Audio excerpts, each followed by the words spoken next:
Eyes of Wakanda is a fun show given how short it is and ties into the MCU in a nice way, and because of that, it is certainly up there for one of my favorite MCU animated projects. I'm your host, Brennan Sem. Joining me this week is Shayde Sem. Like and subscribe down below for more nerd content and commentary. Now let's roll the intro.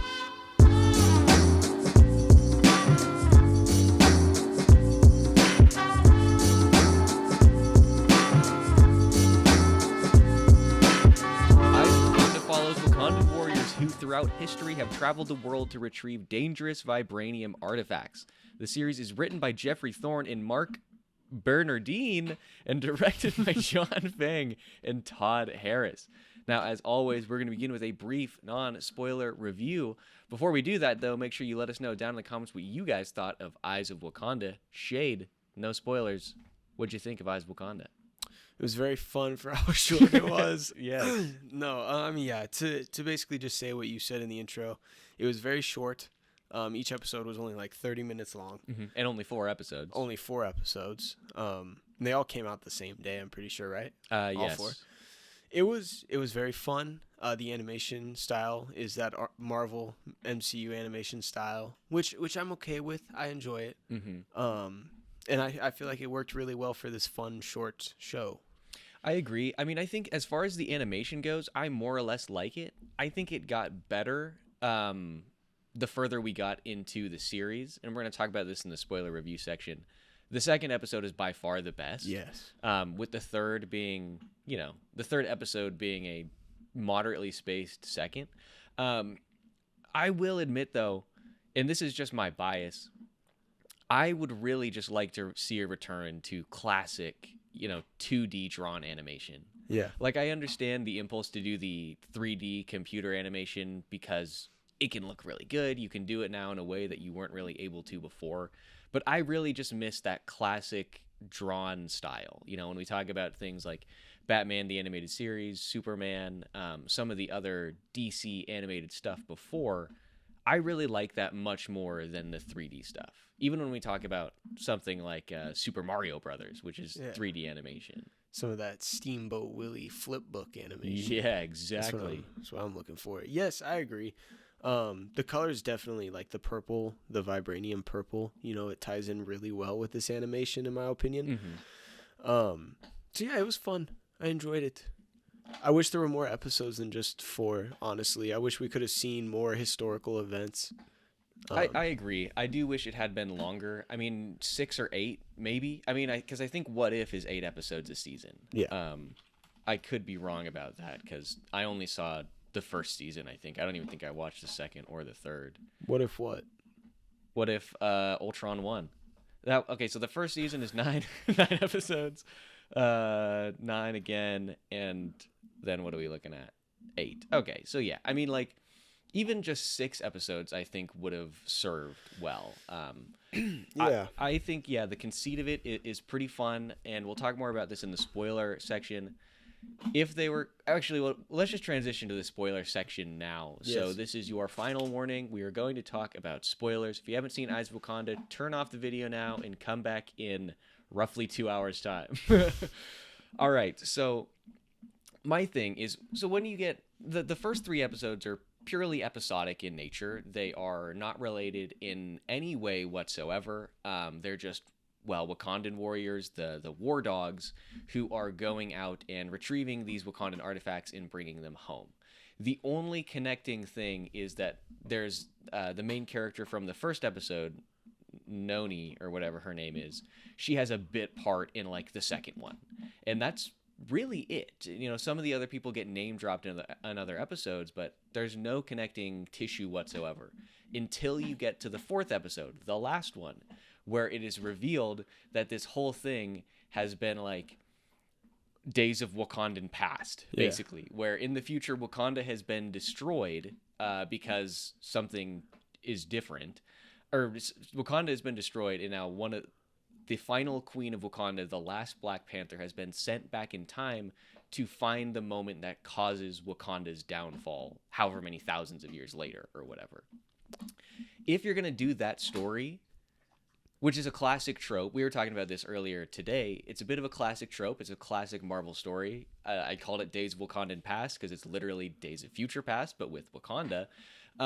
I wish that you had started it out in the beginning with this. Maybe not explicitly said what's going on, but throughout that episode, throughout all of the episodes, maybe cut to the future. Either begin the episode or end the episode with scenes from the future with no context. And then you come to the end and realize, oh, this is what's going on. Or, and maybe this was already in there and I missed it, but if in each of the episodes you had a little thing that seemed maybe out of place, like maybe a little something in the background of some panels or whatever, some cells, some scenes or whatever. And then when you get to the 4th episode, when it's revealed that somebody has come back from the future, you find out that those discrepancies, like maybe you see the vague outline of somebody or something, it was you seeing the lost panther. So maybe if the whole series had been couched from like her point of view, I think it maybe would have worked better. But to me, and this is just my opinion, I feel like the fact that we don't get to see anything vaguely related to that until the last and final episode is like, what? Why are we doing it? Like, why are we doing it like this? Why was this not a long story? It seemed like the type of thing where it's like we had these 3 episodes, and then in the 4th episode, we were like, we have to tie this into the MCU somehow. Yeah. Well, I guess the only thing that I noticed that connected any of the episodes was in the 3rd episode, and that was he uses that mask. That's true. To block a punch from an iron fist. We'll talk about that in a minute. I know. Sorry. Yeah, no, that's true. In the 3rd episode, we do see all of the other artifacts that were recovered from the 2 previous episodes. But that's it. That's another thing where it's like, if you had done more episodes, we could have gotten stories for each of these artifacts, brief little things to explain, why they're there. And then it would have been super, super cool to be able to see them all actually being used. I would have liked to see how all these were stolen. Yeah, but instead we just got to see 3.5. Yeah, it's vibranium, but should they share it? Well, as we find out throughout this episode, yes, they absolutely should share it. I mean, that's the whole point of this, is that in the 4th episode, we're following a prince and the leader of the war, not the leader, but a ranking member of the war dogs. And they go back to steal an artifact, which is the axe or whatever that, what's his name? Killmonger steals in the beginning of the first Black Panther movie. And then the Lost Panther shows up and is like, hey man, you can't take this back with you. This needs to stay here so that it can be stolen by Killmonger. Because by Killmonger stealing this, it makes T'Challa realize that Wakanda needs to be a player in the world. If that doesn't happen, if there's no reason for T'Challa to decide to expose Wakanda out into the world, then the entire world is going to be defeated by like an alien monster or a race of aliens that are going to come, and Wakanda's just going to hang out. And then by the time that they get involved, it's going to be too late. So yeah, the moral of the story is you can't just hold on to everything for yourself. You have to share. You have to impart your knowledge and help those who need it. Yeah. One thing I will say about this gal, this Lost, is it the Lost Panther? I think Last Panther. Last Panther, okay. One thing I'll say about the Last Panther is I don't like the suit. Yeah. I mean, for it being in the way future, I would have thought maybe there'd be some cooler aspects to the suit, but it just looks like a Power Ranger. Well, yeah. But I mean, that's what they're doing. That's because, the quote-unquote modern Black Panther suit is just a black suit. And so they were like, well, let's just add a bit more to it. And that's how you know it's the future, because the suit theoretically looks more advanced. But yeah, I'm not a huge fan of it either. Yeah, I don't know. I was disappointed when I saw that. I thought we were going to see some really cool things with that suit. But it's whatever. Yeah, I don't know. It is tough, because part of me does wish that if we're adding more episodes, then maybe we could have like an entire episode that is just devoted to finding out what quote unquote happens in the future. Because I think it would have been more interesting the whole story, specifically that part of it, would have been more interesting if we got to see more of it than 10 minutes. Yeah. You know, considering the episode's 30 minutes, it's like, man, I kind of want to see how these aliens destroy all of Wakanda to the point where, like, the only people remaining are the Queen and, like, a handful of Dora. I would like to have seen more actual Black Panthers, more of the past Black Panthers, you know. That would have been fun. That would have been really cool because I mean, they're talked about they're talked about in the first movie, you know. In fact, when who is it? T'Challa's mother, Ramonda.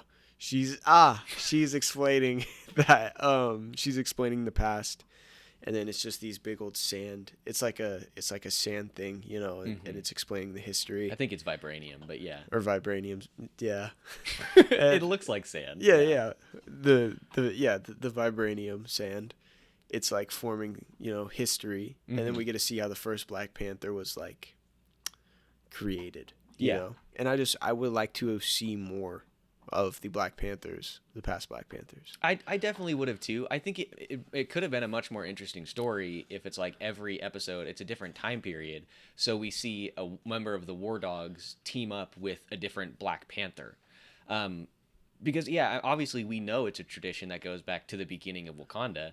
We've actually only seen 2, technically 3 if you count Killmonger, but not 4, I guess, because we've seen Shuri most recently, and then T'Challa, and kind of Killmonger, and then we had like a scene with T'Chaka.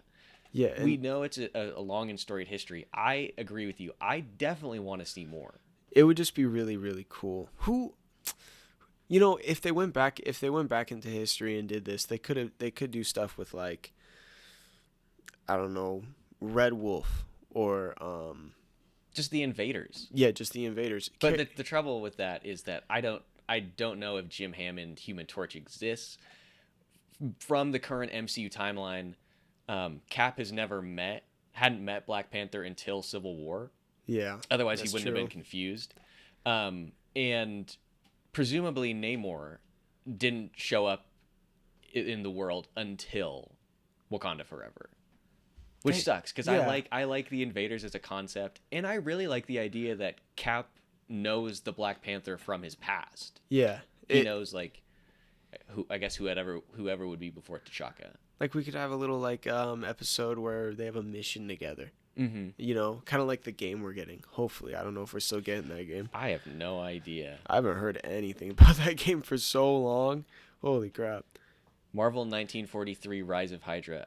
Allegedly, I guess it's still coming out. Okay. But yeah, they made like a trailer for that and then didn't do it. Not a full trailer, but like a little teaser trailer, and then didn't do anything. Is this Insomniac? I don't think so.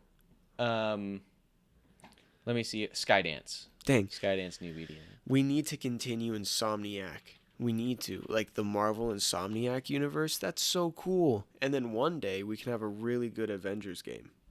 Unlike the one we got a while back. Yeah, the Avengers game was fine. You know, I think people dog on it a lot more than it deserves. It's definitely not incredible. It's got some, iffy parts and stuff, but it's definitely better than the way that people talk about it. I always had fun playing it. I would always play Captain America and Thor. Because, I mean, what other games can you play? Captain America, Thor, Iron Man. Marvel Ultimate Alliance? Where you can fly around, really fun. I love those I've games. never played Ultimate Alliance. You haven't lived. Marvel Ultimate Alliance 1 and 2. Is it it's Ultimate Alliance. That's my introduction to so many Marvel characters. Really? Oh yeah. Like that's where I first learned of Bucky Barnes. Because in like the opening mission of the first game, you don't get to pick who you are at first. You're playing as Cap and whatever. And then you go down a Hydra base and it's exploding, and the Winter Soldier shows up there, and they have like a conversation where somebody's like, one of them's like, "It's been too long." It's like, and Cap's like, "No, Bucky," whatever.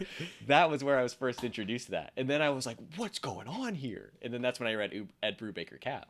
Oh shoot, okay. And anyways, yes. Before we get back to Eyes of Wakanda, sorry. Yes, I agree. Insomniac games should continue. I definitely do I at least want Spider-Man 3, even though I didn't finish Spider-Man 2. It's fun. I would like to see a further universe. I would even be fine if we didn't even get an Avengers game, as long as we got a game that is some other hero in the Marvel universe. Daredevil makes perfect sense because you wouldn't even have to adjust the gameplay mechanics all that much. Well, in jeez, Murdoch and Foggy. Nelson and Murdoch. Murdoch and Foggy. Shoot. Yeah, they have an Easter egg. Yeah, they have an Easter egg, and you could go to their building. Yeah. You know, so they're in the universe. Yeah, I mean it's definitely. I mean Avengers Tower is there. Yeah. The Baxter Building's there. It's a fully formed universe, but we never see anybody except Spider-Man. They just need to expand. I agree. All right. Back to Eyes of Wakanda. You mentioned it earlier. Now I think is the time to do it. Yes. I was so excited to see the Iron Fist here. Yeah, me too. Well, an Iron Fist here. It's great. It feels good. It does. We get to see that beautiful mask. Not how I thought they would bring in Iron Fist. You know, honestly, I thought Iron Fist would have waited until we expand more in the street level universe with Daredevil and Punisher.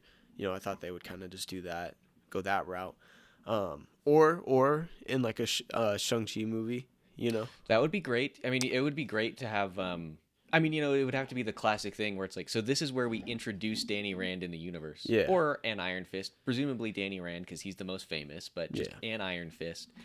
He meets Shang-Chi, and they fight for a little while, and then they realize, oh, man, we got to team up to fight the bigger bad. And then it's just literally like a classic martial arts movie. Yeah. I would love to see that so much. That would be cool.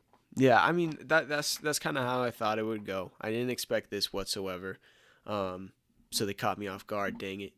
But I was happy with it. You know, I thought they played the Iron Fist role pretty cool in this. Well, and I like the fact that they made it a point to show that nobody in Wakanda, even the most skilled fighters, nobody is more powerful than the Iron Fist. I know. She completely dismantles an entire cafeteria full of them. She beats like 6 of them and then just jumps out the window and nobody knows what's going on.